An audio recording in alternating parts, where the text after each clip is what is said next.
ETF index mutual funds నేర్చుకుని stock మార్కెట్లో రాణించాలనుకుంటున్నారా? వెంటనే ఈ నెంబర్కి కాల్ చేయండి.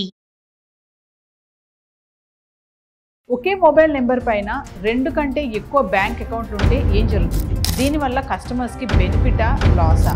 మరి ఆర్బీఐ తీసుకొచ్చినటువంటి నిబంధనలు ఏంటి, మార్పులు ఏంటి? నమస్తే, welcome back to Suman TV. ప్రస్తుతం మనతో పాటు ఉన్నారు consumers affairs committee chairman Mandiri Krishna Reddy గారు. నమస్తే సార్. నమస్తే మేడం. సార్, మరి ఆర్బీఐ తీసుకొచ్చిన నిబంధనలు ఏంటి, మార్పులు ఏంటి? అంటే మామూలుగా చాలా మందికి ఒకే మొబైల్ నెంబర్ పైన డిఫరెంట్ అకౌంట్స్, బ్యాంక్ అకౌంట్స్ ఉండడం జరుగుతుంది. దీనివల్ల ఏంటి ప్రాబ్లమా, కస్టమర్కి లాసా, బెనిఫిట్? అంటే ఆర్బీఐ ఈ మధ్య కొద్దిగా నిబంధనలు కొన్ని మార్చుకుని ముందుకు వస్తుంది.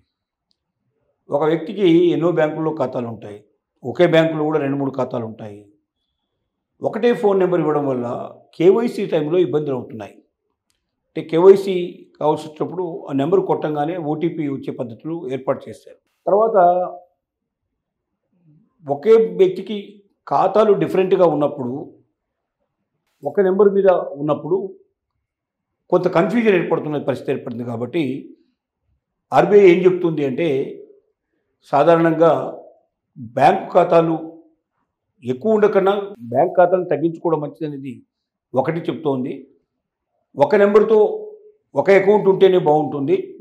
నెంబరు అకౌంట్ పెరుగుతున్న కొద్దీ నెంబర్ని మీరు బ్యాంకు అకౌంట్ మీ ఫోన్ నెంబర్ని ఇంకొక నెంబరు ఇచ్చుకున్నట్టయితే బాగుంటుంది. కేవైసీ ఎప్పుడు చాలా ఈజీగా ఉంటుంది. దానివల్ల ఈ నెంబర్కి ఖాతా ఉంది అనేది మనకు అర్థమైపోయేటట్టుగా ఉంటుంది. అదే నెంబర్తో అనేక అకౌంట్లు ఉన్నప్పుడు కన్ఫ్యూజన్ క్రియేట్ అయ్యే అవకాశం ఉంటుంది అనేది ఆర్బీఐ చెప్తున్న విషయం. ఇంకా అది ఖచ్చితంగా అమలుపరచమని, అమలు చేయకపోతే ఇమీడియట్గా దాన్ని తొలగించమని ఇంకా అలాంటి ఆర్డర్స్ ఏం రాలేదు. ఇది ఒక సూచనప్రాయంగా ముందుగానే ఆర్బీఐ నుంచి ఇన్ఫర్మేషన్ వస్తుంది. దాన్ని బట్టి ఇప్పటి నుంచే మనం జాగ్రత్త పడటం మంచిదనేది అందరికీ తెలియజేస్తున్న విషయం. దానికి కేవైసీలో ఉన్న ప్రాబ్లం ఏంటో మనకు స్పష్టంగా అర్థం కావట్లేదు.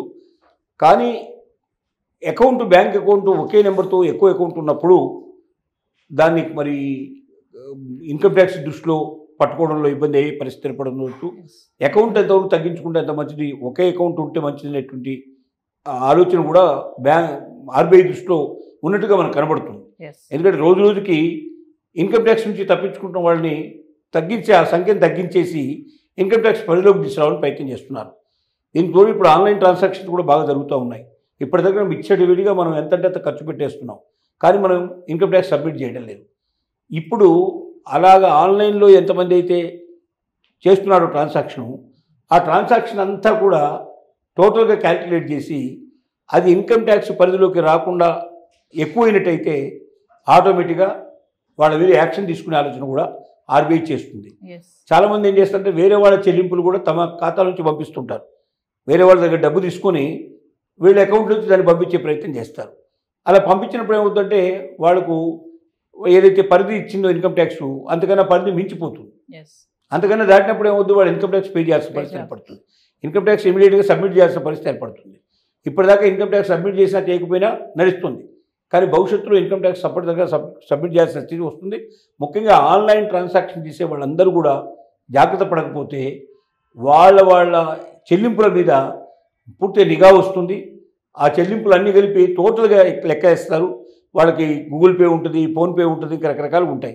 ఏ పేలో ఎంతెంత పే చేశారో టోటల్ క్యాలిక్యులేట్ చేసి అవన్నీ కలిపి వాళ్ళ బ్యాంక్ అకౌంట్ మొత్తం చెక్ చేసి దాంట్లో ఎంత అమౌంట్ ఉంది, ఎంత అమౌంట్ పోయింది, ఎంత వస్తుంది ట్రాన్సాక్షను, 1 సంవత్సరం లోపల ఇన్కమ్ ట్యాక్స్ పరిధిలోకి రావచ్చు దానికన్నా ఎక్కువ వస్తే ఆటోమేటిక్గా వాళ్ళ దగ్గర నుంచి ఇన్కమ్ ట్యాక్స్ కలెక్ట్ చేయడం, వాళ్ళని బాధ్యులు చేయడం, వాళ్ళకి నోటీసు పంపించడం, వాళ్ళని వెంటనే పిలిపించడం, ఇవన్నీ కూడా జరిగేటువంటి అవకాశాలు చాలా ఎక్కువగా ఉన్నాయి. కాబట్టి RBI instruction time to time ఏమొస్తుందో జాగ్రత్తగా చెక్ చేసుకోవాలి. దాని ప్రకారంగా మనం ముందుకు వెళ్తే మంచిది అనేది మన ఉద్దేశం. సార్, మీరు ఇన్కమ్ ట్యాక్స్ అన్నారు కదా, మామూలుగా ఎంత ఉంటే మనం ఇన్కమ్ ట్యాక్స్ ఫైల్ చేస్తాం సార్? అంటే 3 లక్షలకు పైగా, ఇప్పుడు 3 లక్షల వరకు మనకు అవకాశం ఇచ్చింది ప్రస్తుతం ఉన్న పరిస్థితి లోపల.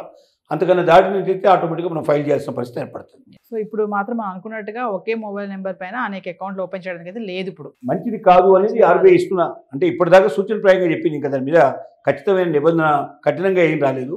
వచ్చే అవకాశాలు ఉన్నాయి కనపడుతుంది. అంటే దానివల్ల కస్టమర్కి ఏమైనా లాసా సార్, అలా ఒకటే నెంబర్ పైన అనేక అకౌంట్లు ఉంటే?